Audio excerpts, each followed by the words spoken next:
Coming up on This Week in Radio Tech, we're talking with Stan Walbert from Paris, France, and Mary Ann Seidler, and we're talking about artificial intelligence in video switching to make automated television for radio. It's visual radio. We've talked about it before, but it's getting better and better all the time, and it's coming up next on TWiRT. This Week in Radio Tech is brought to you by Broadcasters General Store, with outstanding service, savings, and support. Online at bgs.cc. By Angry Audio. Audio problems disappear when you get angry at angryaudio.com. By Nautel, keeping you connected with your community with support and webinars. Online at nautel.com/webinars. And by Max Connect Wireless, prioritized high-speed internet service designed for transmitter sites and remote broadcasts. Hey, welcome into This Week in Radio Tech, the show where we're talking about everything from the microphone to the light bulb at the top of the tower. And actually today, we're focusing a bit more on that thing right there. I'm pointing at it. It's the camera. Yeah, that looks like, that's weird looking, isn't it? It's my fingertip. We're talking about television cameras in a radio studio. And I know we've talked about that a couple times before, but this time we're going to take a deep dive and understand how to do this really creatively and very automatically. You're going to be impressed with some of the video that you're about to see during the next hour, coming from our guest and the equipment and the systems that he has designed. So there you go. And before I bring my guests in, I got a quick announcement to make here. See, it's real quick, just a few little sentences, and that's about Nautel. You know that Nautel has been doing this all through COVID, or through most of it, Transmission Talk Tuesdays. It's a roundtable discussion on different topics having to do with radio broadcasting. It's been so valuable for engineers. I've been able to attend most of these, at least for a while, and it's not a webinar, it's a roundtable. So yes, they do have an expert guest on, and of course, Jeff Welton, everyone knows Jeff, of Nautel, is the moderator, and he sets things up. But you as the engineer, you get to participate because it's a roundtable discussion. So you get to ask questions, give your own experiences, add your own knowledge, and perhaps learn something from other engineers during Transmission Talk Tuesday from Nautel. Now, we do this show, This Week in Radio Tech, on Thursday, and Nautel's Transmission Talk Tuesday is, of course, the next Tuesday. So let me encourage you to go ahead and open up your browser and make sure you're registered for the next one, which is Tuesday, September 22nd. It's about radio-based STLs, or studio transmitter links. Now, this could be the traditional Marty style, left and right audio. It could be composite, analog composite. It could be the digital kind that we saw for some years from companies like TFT or Mosley. And it could be the new IP-based STL systems, which offer some pretty interesting flexibility, but also borrowing from other industries. So he's going to have on there Josh Bone. It's going to be the expert guest, if you will, but you get to participate as well. Go to nautel.com/webinars, nautel.com/webinars, and get yourself signed up for this webinar Tuesday, September 22nd at 12 noon Eastern Time. That's 11 a.m. for me, so I get to break for lunch early. And if you know Josh, you need to attend, and then give Josh a hard time, because that's just what you do. And if you want to find out about IP-based STLs, listen to Jeff and Josh. And honestly, about 5 years ago now, I wrote a big article on how to get audio over IP, live wire technology across an IP radio link. But there's a lot of other ways to do this too. So check it all out. Nautel.com/webinars. Thanks, Nautel, for letting us be your mouthpiece for getting that word out. Okay, let's bring in our guests. I am so delighted to bring in our guest from Paris, France. It's Stan Walbert. Stan, welcome in. Glad you're here on TWiRT. Hello, Kirk. Thanks for welcoming me. Well, and thank you for staying up late. But I know I've been to France several times. I know you guys stay up late every night, right? Yeah. Yeah. I stay up very lately every day. So that's years ago, I got to do some work in Orléans.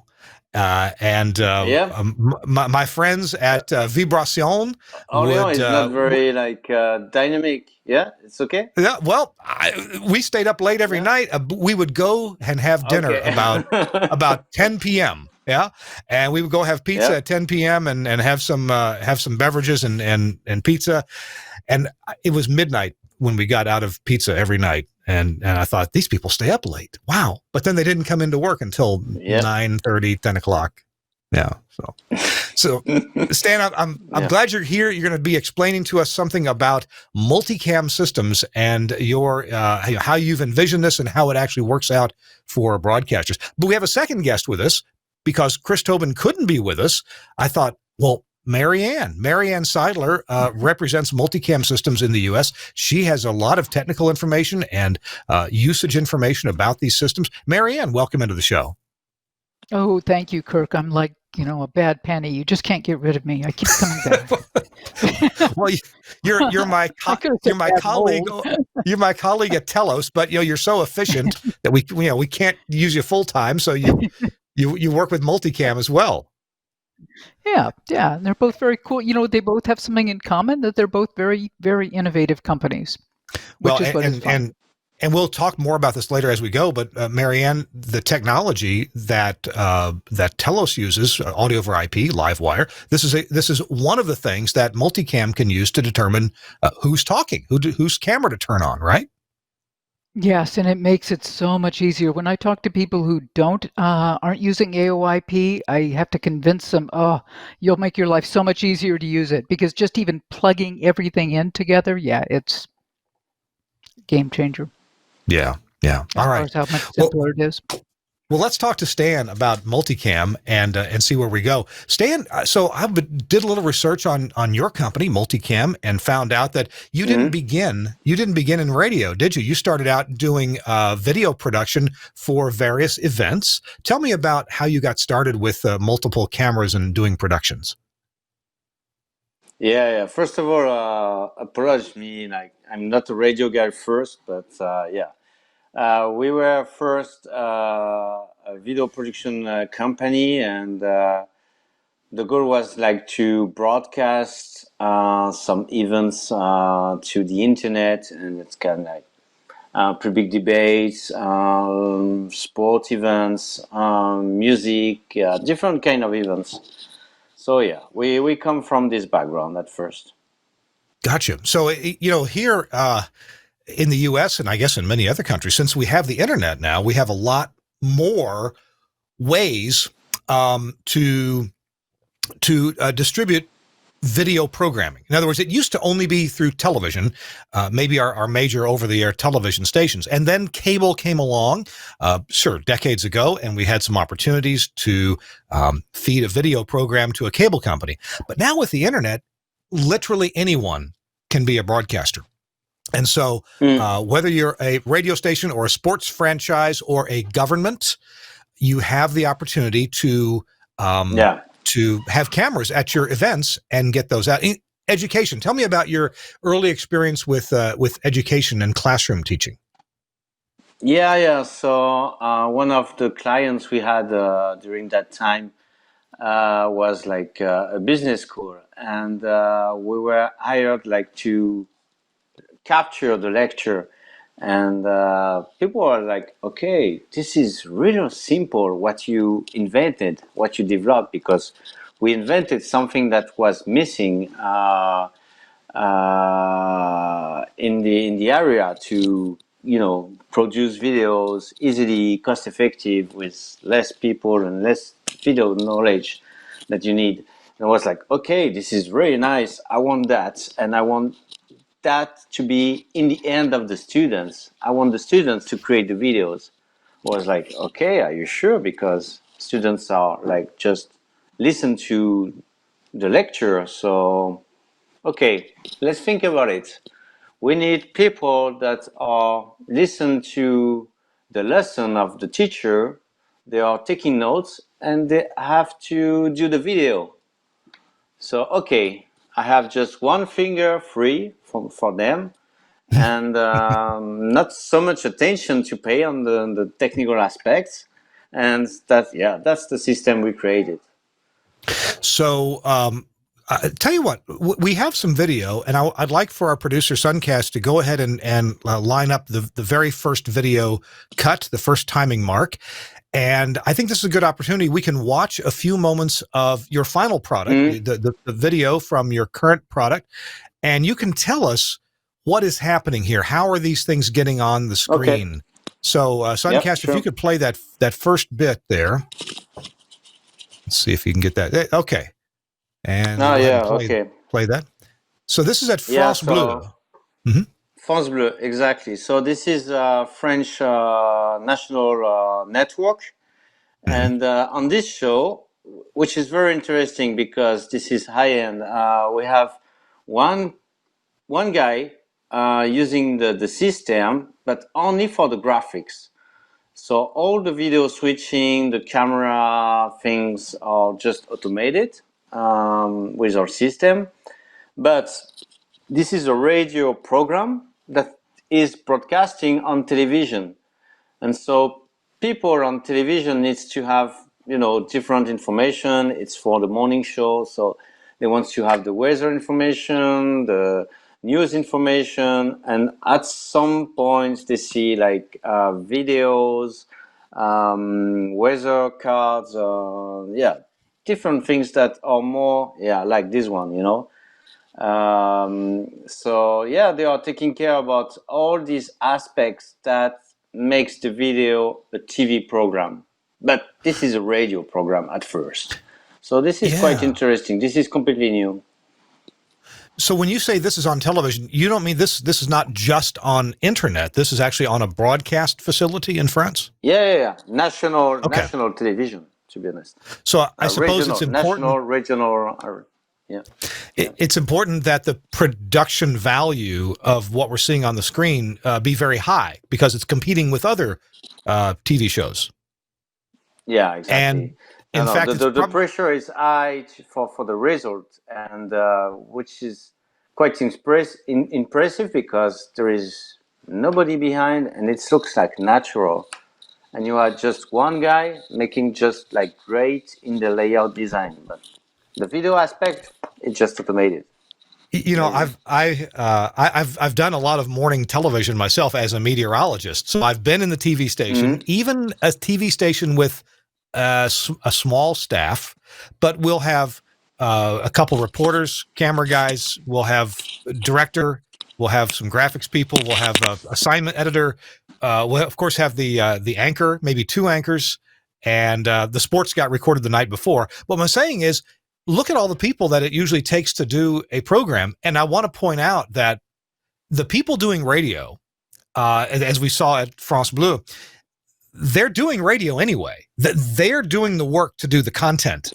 It may have originally been intended for audio-only content, but you put the cameras in there and you do the automatic switching, and then, as you said, one guy is able to overlay all the graphics, and wow, you've got a television show.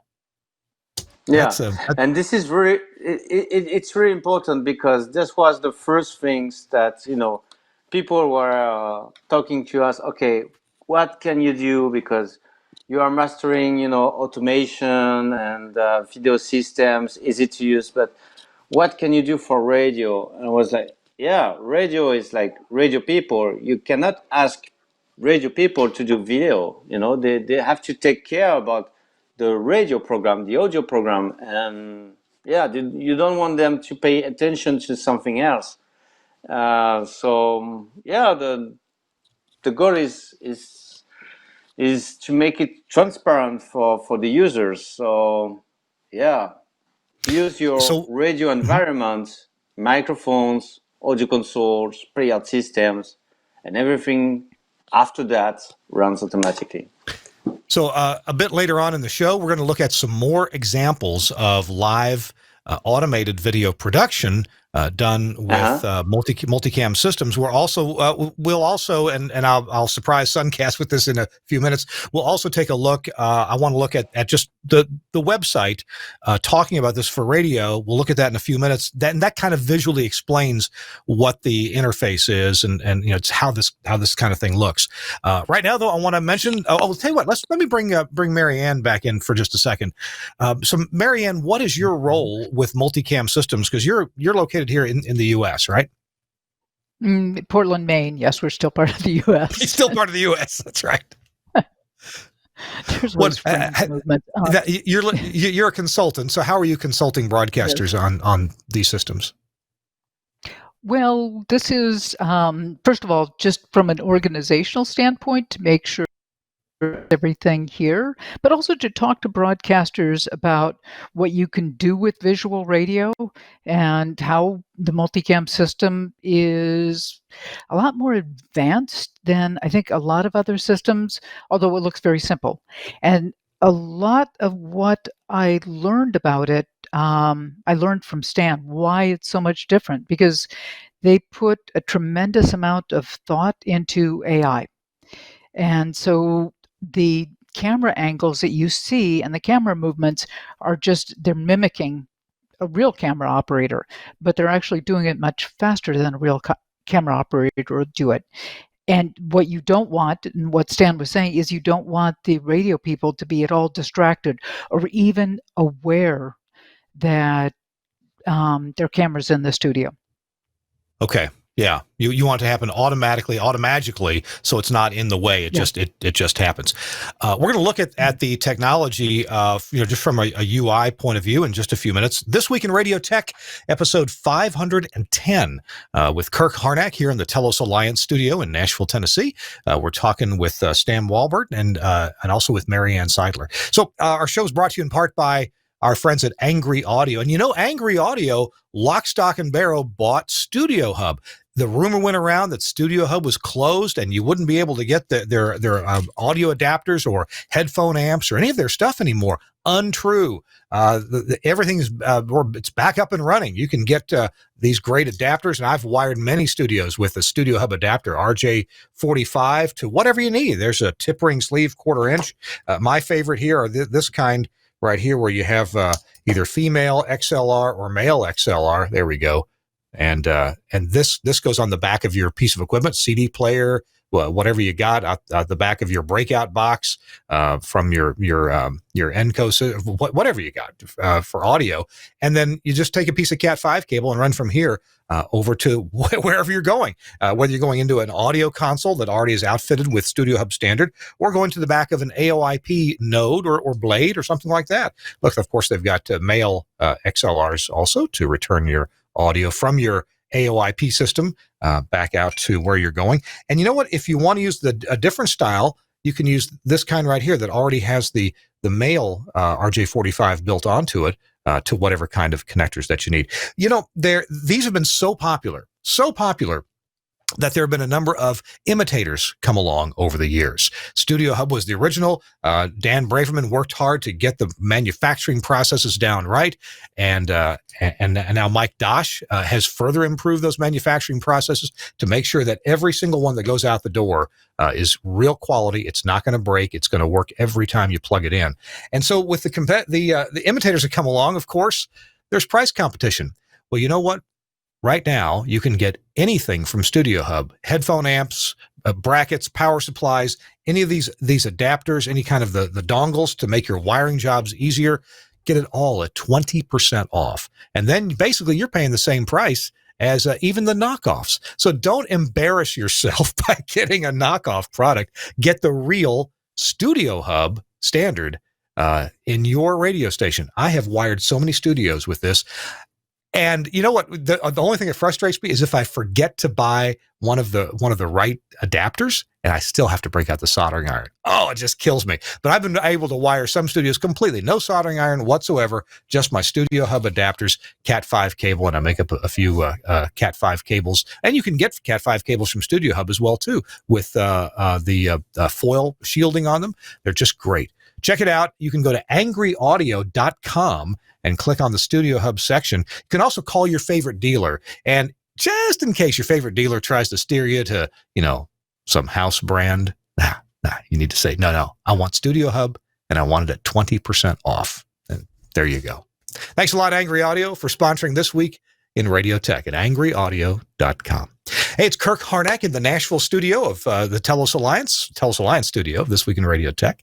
And Stan and Mary Ann are both here from Multicam Systems. So, Stan, welcome back in. And I'd like to, if I could, pop up this web page of your from your radio part of the website. And if you could, I'm going to ask Suncast to not scroll it until we're ready to move on down. But can you tell us what we're looking at here? So I like to have a visual handle on what we're talking about. So obviously, the top of the page here looks like a camera and a phone. Why are we looking at those? Yeah, it's just because our system is used to, increase your audience by broadcasting on social networks and bringing the show to the ends of anybody, which is just consuming media over the smartphone. So, yeah, that's now the camera here is the camera's a PTZ, or I think, as you say, PTZ camera. Yeah. And do these have presets that they can swing to very quickly?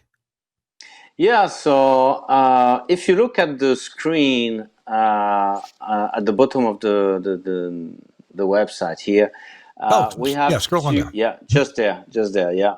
So we have like the representation of the studio from a top view with all the microphones, and for each microphones we use the cameras inside the studio to create some kind of presets. So let's say that I have like Kirk on microphone 1, and I have 2 presets for Kirk. The best one would be, let's say, camera 3, and maybe another shot with camera 2. And camera 3, wide angle or close up, medium shot. And so the system we know, okay, what are the different angle of shots? What are my favorite shots? And at the end, according to the speaking situation, so the microphone's activity, there is like an artificial intelligence that will choose and pick up the right shot from the right camera at the right time. Now, earlier today, you mentioned something to me in our pre-show conference that I thought was just amazing. And I want to make sure I heard you right.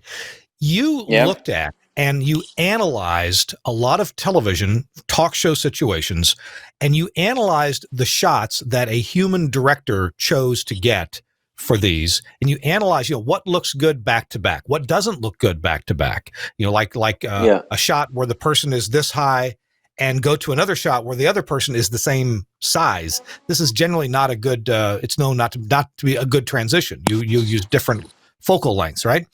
And so you took the knowledge that you gained from observing hours and hours of this, and you wrote that into the artificial intelligence. Yeah. Yeah, exactly. And as I said earlier, we were a broadcast, live production company at first. So these are exactly the rules that we applied, for our work. We had to make the show looking good. And so, we learned the rules, then we put the rules inside the AI. Okay, this is the correct way to film a program or live event or anything. And yes, as you said, and that's why, the system needs to know what are the different angles of shots, because this is a very valuable information for, the artificial operator to make the right decision. Because as you said, we don't want to have shots that are too similar. We want to have justified and see the studio and closing up when we need to listen and concentrate of what people are telling, and showing people that are listening and not obviously talking. I saw so many systems, that acts like dummy. Okay, one people is talking, shot. One other people is talking, shot. So it's just shot over shot. And no, in television and in a really rich and dynamic show, he wants just to, make it like rhythm and balance between the guest and the cameras and the angle of shots. And okay, that's all the intelligence we put on the system. That is fascinating. And I know that some of my radio engineering colleagues are not aware of some of these rules about changing camera shots, and some of them are because they have worked in television. I wonder if we might look at a little bit more video right now that Suncast has queued up, and you can tell us about the shots and the selection that's being used there. Suncast, what have we got for our next one? This is at Radio Lock. Yeah, so this one is we are looking to the different two. We have two speakers, and this is quite interesting because this is what I call in French like a chronique. So it's just a part of the show where people are just like presenting something, and as you saw, she has to present and speak for the chronique, and she was just in the show, and they are talking. There are two people talking at the same time, so we want to see them on the both picture. So these are the kind of things that the system will do to make it matching what the radio show is. And so you can see in the picture the PTZ camera. So that's all used for that. Yeah. Now, I'm wondering about if you have a radio show, maybe a sports talk show, or just a call-in talk show. Is it possible that if you want to, let's assume that the caller, is just using a phone and doesn't have a camera on them, they're calling in audio only. Is it possible to, when you want to, or when, let's say the caller is talking for several seconds, some time, can you go to either a still shot or maybe just a shot of an audio meter or something like this just to represent, hey, this is the caller that's calling in? Yeah, so we have something that is called program linker, which is just like a main module to give instruction to the system according to what's happening around the system. So you have two major things. We have the audio console, so the microphone's activity, and you have the playout system. And so you can create like conditions between what's happening and what you want to get from Multicam Systems. So let's say that we receive an external call. The external call is microphone 8, like source audio number 8, and there are activity on this audio source number 8. So if there is activity on this, I would like that. And what you select is what we call a scene. And the scene is like just, as you said, it's the layout with an animation, with a picture-in-picture, with the guest, if there is video, or with just a view meter, or a microwave, or something like that. You can define everything. And you design the look directly from the system. Just like using your finger, creating your layout, and it's really just easy. If we could take a look at that webpage again in the visual scenes area, this will show us a bit of what the user, where it says visual scenes, automated graphic scenes, and auto titling. Tell me about these functions. What's an automated graphic scene and auto titling? How does that work? Yeah, so, okay, let's say we are in a talk show situation, like we are. And I'm speaking, my microphone activity is on, and I'm the only one speaking. And at first, we specified this is Stan Walbert on this microphone, this is Kirk on this other microphone. So I'm speaking, the system knows that what is the title I need to put on. So it will overlay my graphic with my name, and it will also automatically shut down, the title, because we are doing another shot to see Kirk. And the next time I will talk, probably a few minutes after, you will see my title appear again. And this is, as we did for the rules, we we put all the experience, like, okay, you don't want to see the title of the speaker every time he speaks. You want to see Right. it, once in a Yeah. while, every 5 minutes. So this is the kind of things that are also inside the system. Another good example of the automation of the graphics is for the music or jingles. So I'm integrated with the playout. So we receive metadata in real time of what is played and what is the random. And so let's say there is a jingle. So our system knows, okay, there is a jingle playing, and we want to play this video. So okay, you prepare that, and that's done. And every time you receive a jingle information, you will play the jingle. And this is the same for music. So we have music playing, and we will display the cover picture, the name of the singer, the name of the song, and yes. So we have a lot of different things that can react: social media messages, RSS, or some timer clocks. So we have different type of titles, and we combine them in something, a whole package we rename as a scene, and we just link scene to events coming from the payout, and that's all.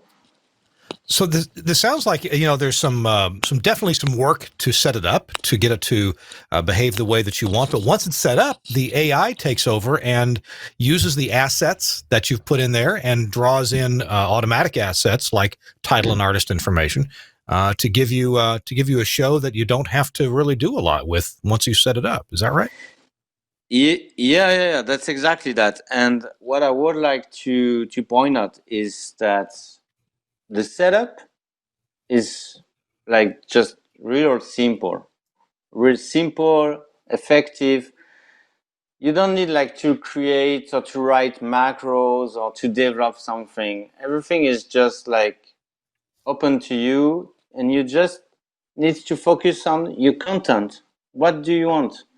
I have this, that, and that's all. I don't need to do more than that. So to set up a radio station, for me, it's just like one day, and I can create the shots during like 1 hour and make it more nice, and just create rules, and you have like your design and graphist people that will create things, and you just link them. Yeah, it's really, really, really quick. So I have a question for Mary Ann, and I know either one of you could answer this, but Mary Ann, let's say that I'm running a music-oriented station. We have an active morning show, but we do play songs. Do some stations, are they able to play like the official music video for the song when the song is playing, or are you showing a still graphic? What's typical that people are doing on a music station? Combination of things. So yeah, there's some stations that are playing the music videos, and other stations go to different programming. So we've got stations that they may be playing something. They may, for example, play a different commercial on their video stream that they would on their FM. So it gives you a lot of possibilities, but it depends on the station. Yeah, and I think it's more interesting when they don't just put a still up; they actually play the music video. But a lot of the morning shows that use this are also morning zoo type shows that there's not as much music, but there's a lot more comedy. Yeah. And what's cool about that is they can take so with the system itself, it's really easy to record, and you can mark it just like you would, I hate to date myself, with an old grease pen. So then you can take snippets of the video and post them on social media. So it's a great way to invite people in, or to let them know, hey, you've got to watch this, and then have them link over to your website where they can watch it all the time, 24 hours a day. Actually, this brings up a good question, and let me try to get a quick answer from this. Then we'll take a break and be back. But Mary Ann, if some people in the radio station streaming business, when you do video for your radio station, some people say stream everything. You stream your whole show. Other people say, no, just do best. Just you really want social media. You really want to just take the best clips, the funny joke, the person winning the prize this morning. You want to take those clips and post those. Of course, you can do both. But what do you find that stations tend to do when they get video capability in the control room?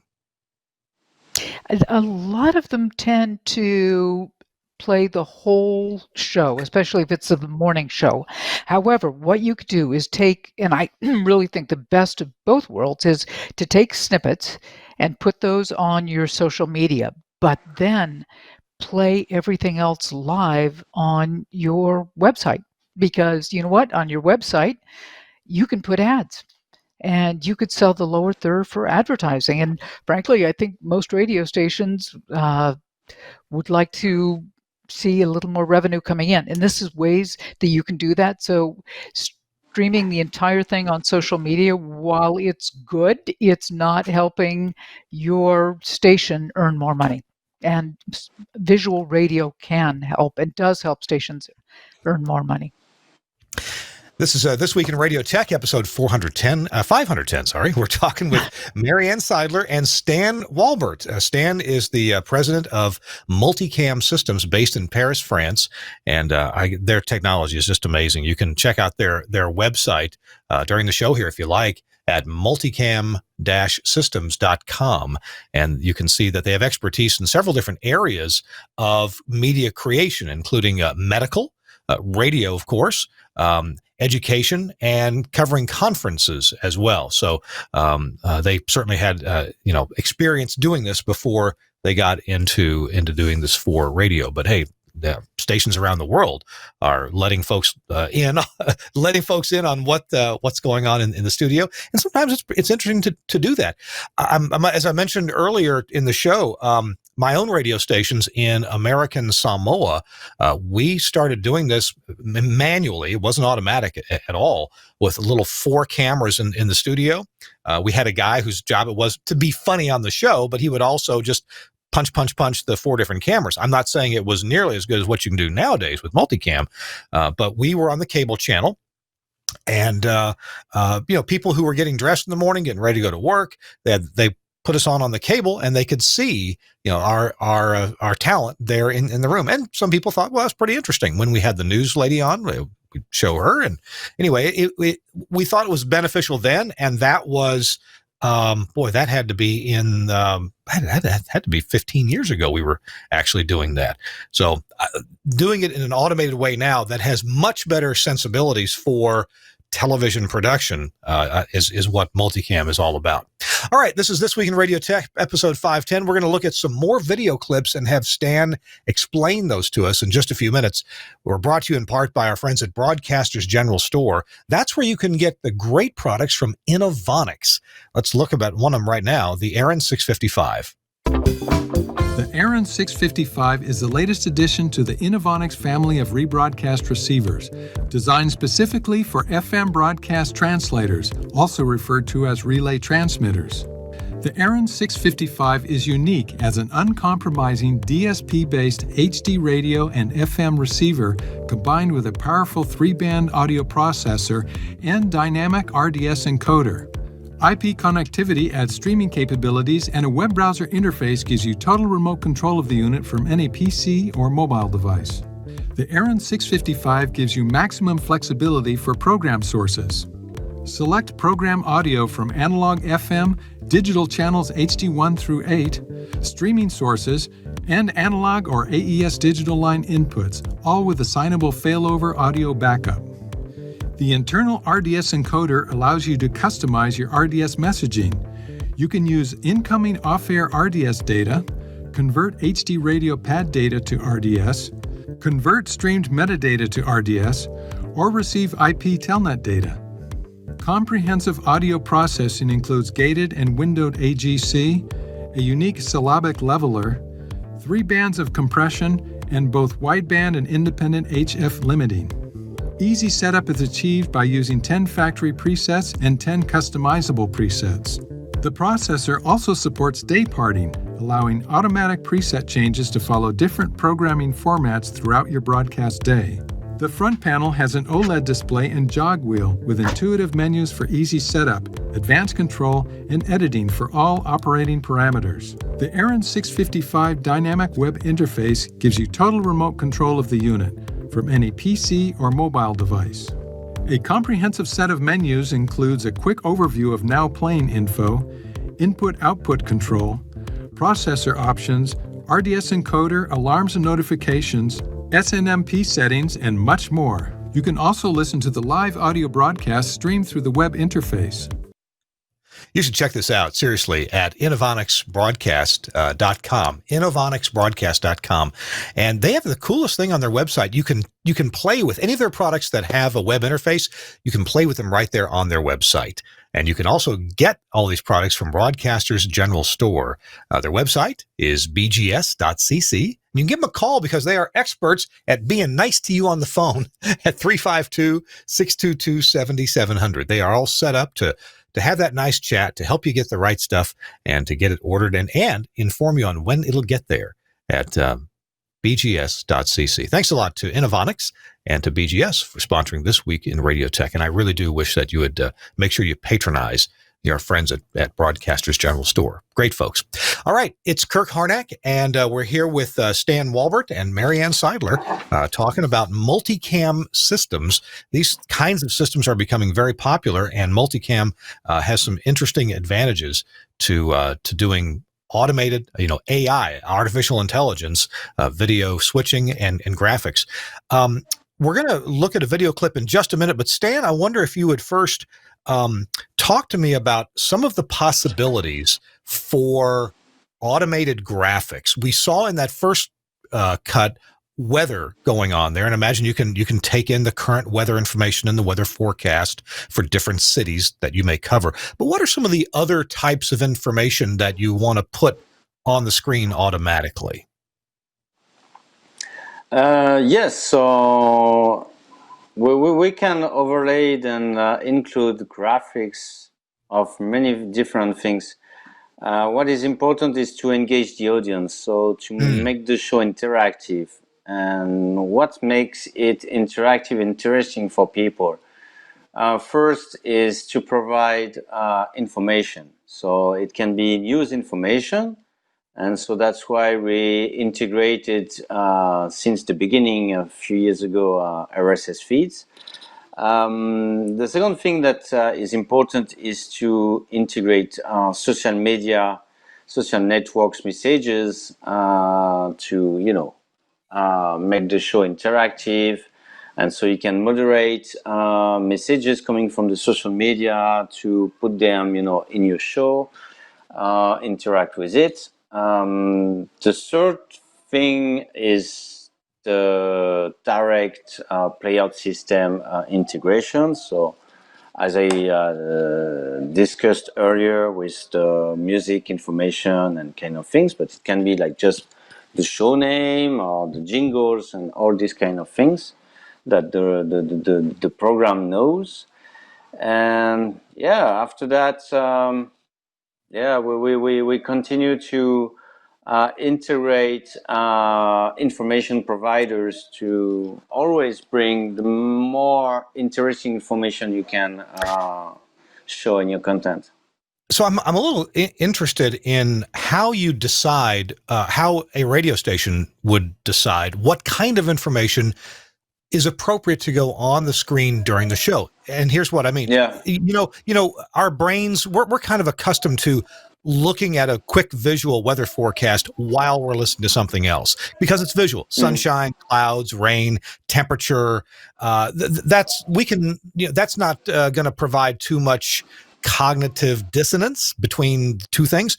But is it smart for a radio station to put like sports scores from the night before across the screen? Or let's say that they offer, you can send us an email with whose birthday it is today, birthday wishes for somebody, and put those on the screen. In other words, not related to the audio content.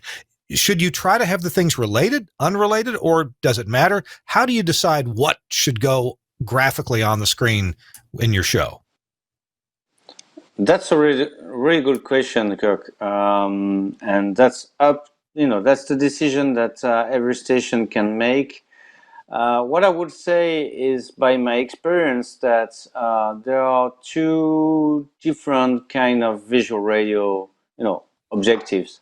One is, okay, I would like to broadcast my show 24 hours a day, 7 days a week. So for that kind of broadcasting, you want to show informations that people will go to your broadcasting and to see, okay, what is the traffic today? What is the weather information?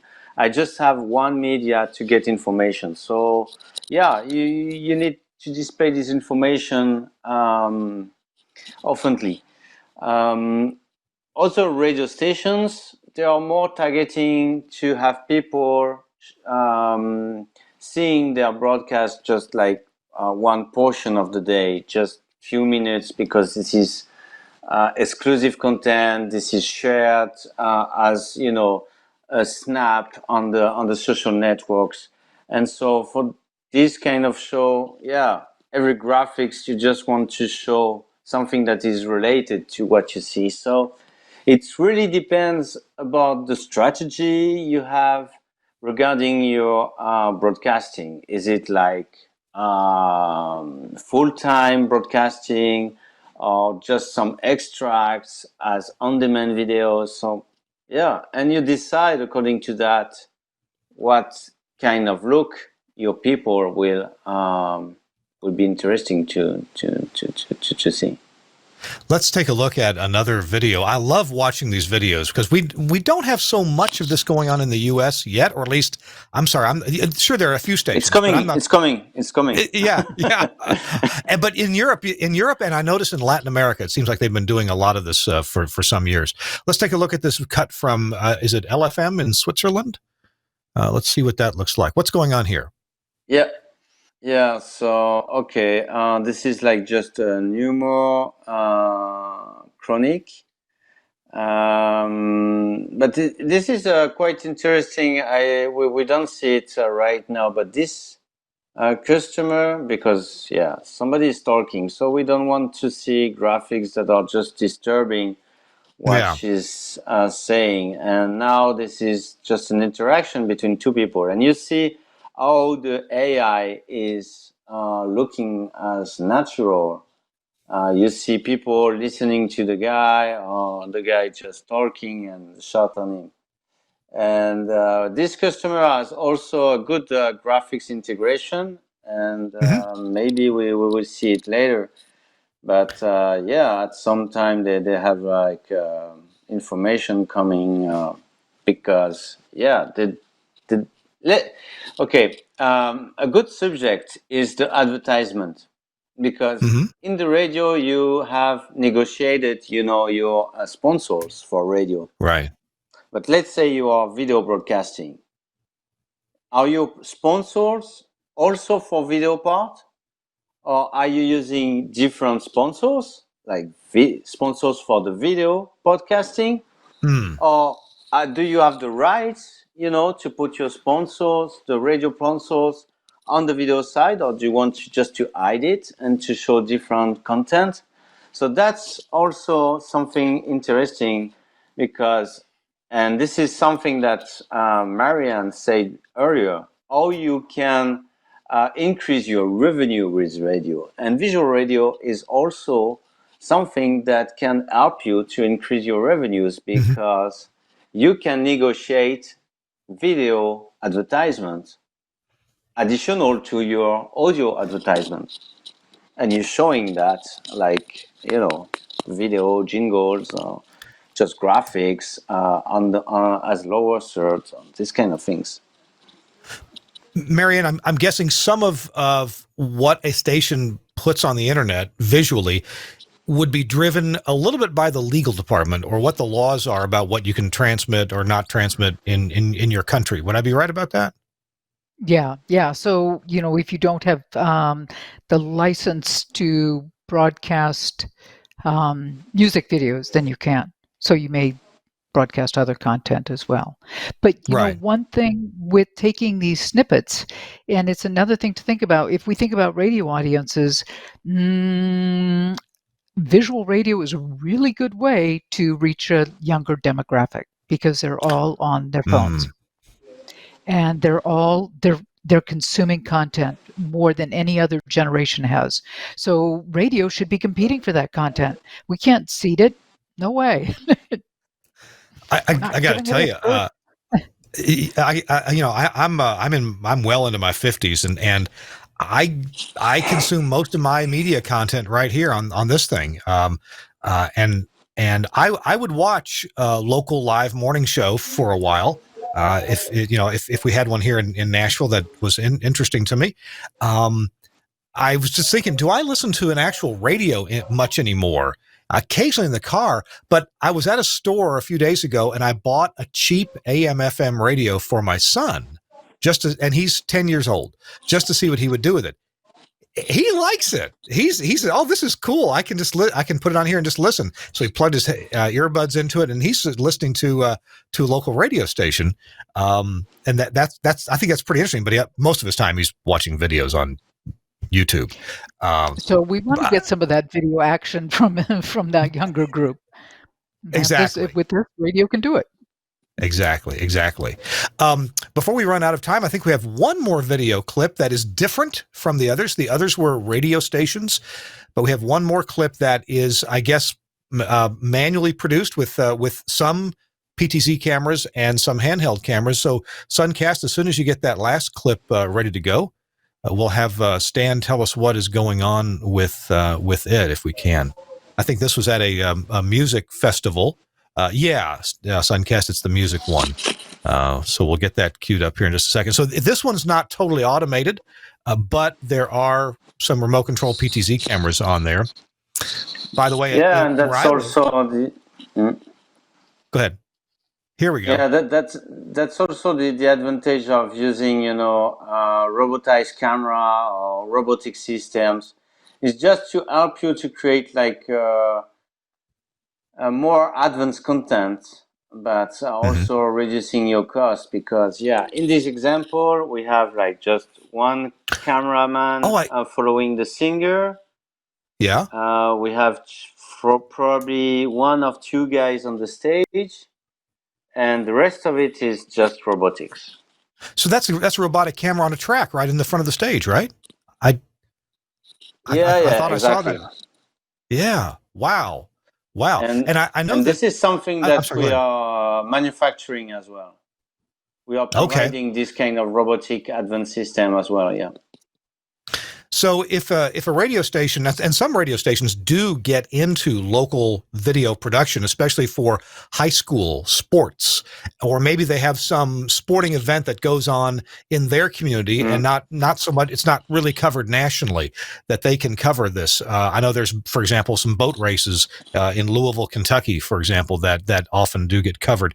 And I want to point out here in Nashville, where I live, we have the Grand Ole Opry, and the last time I checked in on it, before COVID, they were doing productions, well, for a time with one live camera operator and several PTZ cameras around the stage. So, for example, for the view down the keyboard, they'd have a keyboard permanently on stage in the same place every time, and there was a PTZ camera looking straight down that keyboard. So whenever the piano player was banging away, they'd cut to that camera, and another backstage camera that was part of the set that would show the singer from behind, and then a couple other PTZ cameras. And so one director and one cameraman would handle the entire production, and it looked fantastic. So it's amazing what you can get done with a hybrid approach of maybe one person on a camera and then some PTZ cameras placed. Are there any radio stations that are doing this with a real video director, or do they tend to be all automated with the AI component? Yeah, the thing is that in the radio stations, that they usually don't have the resources to have people dedicated to run the video show. But I have few customers that are using our system to equip studios. Like they have like 7 studios running automatically, and they have an auditorium. So in this auditorium, they have live music stations, Right. so more advanced programs, and usually they have a video crew dedicated for that. And this video crew are seeing our system like, as we did for this music festival. Okay, with this system, I can do more with the same crew, with the same equipment. So yeah, that's really game changing for them because they create better content and not paying more than what they have. Does Multicam Systems, does it have a way to bring in a remote video like with WebRTC or? Oh, it does. Yeah. We released something during just during the COVID. So this is a video call solution, and this is called Multicam Airbridge. And so you just have to send an email link, just a link, and everybody from their smartphone or any device that has a camera can join the show. So they can moderate the guests. They have up to 4 guests at the same time that can participate together. There is also a management of the video calls queue. And what is really interesting is that this solution can be directly connected to the Multicam radio system with Dante or audio over IP output. It can be used as we do in the studio with the microphone detection. So that means with this system, you can do remote visual radio. So your guests can be from their place, not in the studio, and that was really important during this COVID time. So this is an interesting concept, and Mary Ann, maybe you just kind of help spark my thinking here. So what we've been looking at so far is a multicam system capturing what other people are doing and ingesting audio from the microphones that already exist in the radio studio and using things that already exist, capturing what's there. But when you begin to have people calling in with a video call into the multicam system, well, then the multicam system becomes part of the production itself, and in fact could be the entire facility for production. Am I thinking about that right? Yeah, and also with the Airbridge, what's nice about it is you, first of all, for any people calling in or any people you invite onto the system, you can adjust their video and audio. So if their camera, for example, let's say you had this system right now, you could you could mess up with me. You could adjust my camera angle, and you could also adjust my audio levels as well. Yeah. So how many times have we seen television shows where people are fumbling around and they may be a great expert on something, but they're challenged, let's say, by the camera. And this really overcomes that. And that's a huge advantage with the system. But yeah, it's also like the next frontier of call-ins, because they'd be able to call in with video. And think about that younger audience. Oh my gosh, that's a dream come true for them. That is cool. Hey, we're talking to Mary Ann Seidler and Stan Walbert from Multicam Systems. Their website is multicam-systems.com, and you can find sections there about tracking e-learning, doing conferencing, doing medical video, and of course the radio business, which is what we're all kind of interested in. And I've got a sponsor here for the show that actually works very well with the kind of things that Multicam Systems can do, and that is Max Connect Wireless. And what makes Max Connect Wireless different than just your ordinary 4G LTE IP modem is that with Max Connect Wireless, your packets are more important than anybody else's. So you can be at a stadium, and I have been to a live remote broadcast in New Jersey when the was it the Devil Rays? I'm not a big sports guy, but they were about to play a big game, right? And we're doing a live remote broadcast at a drinking establishment across the street from the stadium, and it was Max Connect Wireless that was getting the video production out onto the internet. They didn't have great internet at the bar, but they sure had Max Connect Wireless, and that gives you priority packetization over everybody else, well, except first responders. We do want them to be first. But this, you can have everybody in the stadium with their cell phones open and updating, Facebook time, MySpace, and your packets still get through with priority. Max Connect Wireless is the way to do that. You can check out their website at maxconnectwireless.com. I'll tell you, literally hundreds of radio stations in the US and Canada are now using Max Connect Wireless. Some for live remote broadcasts, audio, or you can also run video over it, of course. And some are using it at their transmitter sites as a way to get remote control to the transmitter, to the remote control system. Let's say you can't get DSL or a wireless ISP or any other kind of internet conveniently at the transmitter site. The Max Connect Wireless will make that happen for you. And what also is cool, it's a fixed IP address. And that way you can get to your equipment without any other rigmarole going on or DNS updaters or things like that. You always know the fixed static IP address of your system at your transmitter site or at your remote site. So check it out, maxconnectwireless.com. Really appreciate Josh Bone and the really smart negotiation and intelligence he's put in to this service, which benefits broadcasters. I've used it, and Chris Tobin has used it for this broadcast. It is just terrific. All right. Thanks a lot, Max Connect Wireless, for sponsoring This Week in Radio Tech. We're about to finish up, and I guess what I'd really like to do from Stan Walbert or Mary Ann is get a tip.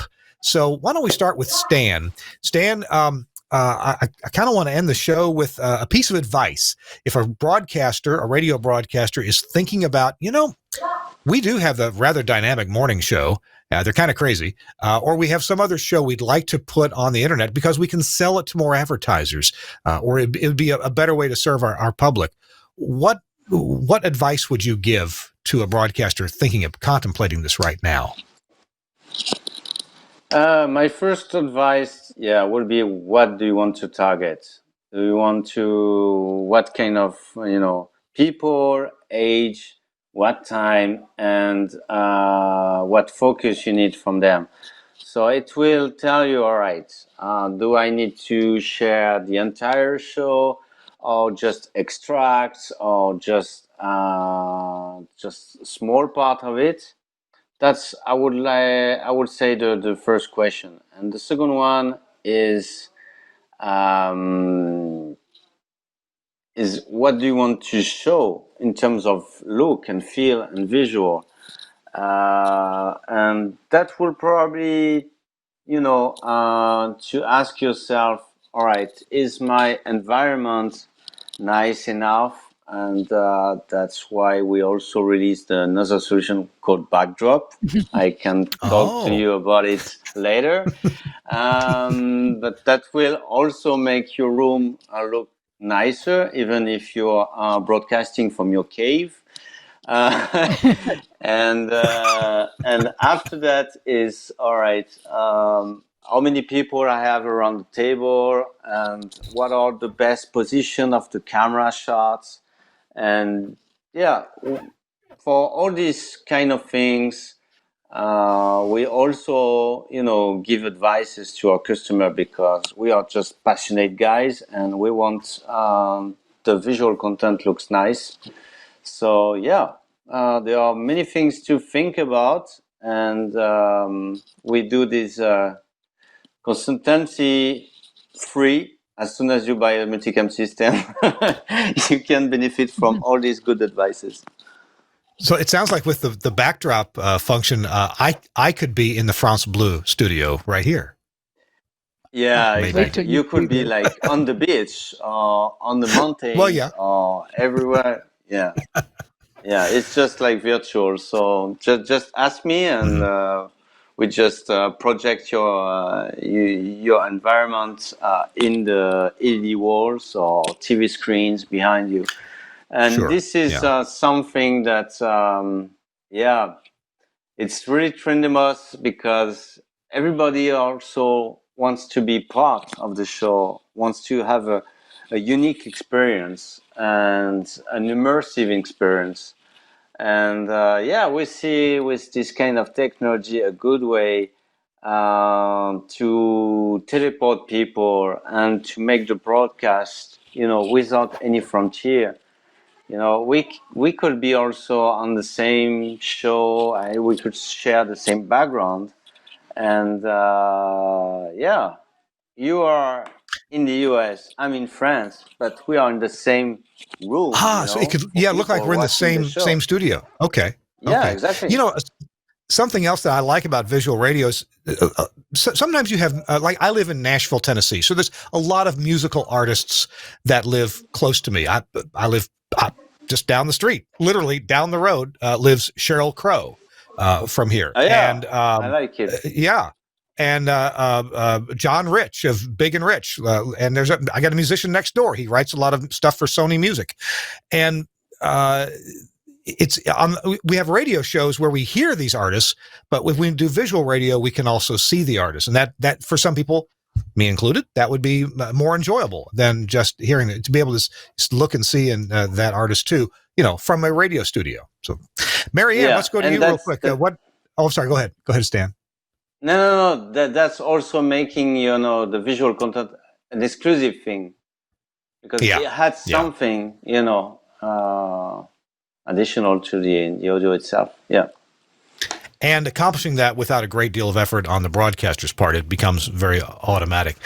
Mary Ann, do you have a final word of advice or tip for broadcasters thinking about this kind of technology? Yeah, you know what? I wouldn't, if I were you and you're thinking about it, invest in a good system. Don't get something that makes it look like security camera footage, because you'll be disappointed and you won't get the results you want. And then you'll think, I spent all this money and it didn't work. Well, it's like buying a console or buying a processor. It's an investment that should take you forward for years to come, and as visual radio grows. And I got something like that. Of course you would. Yeah. Well, I can say that there's a facility down the street from me where they've had some PTC cameras that they're higher end ones. They actually look a lot like the ones that you've shown on your website.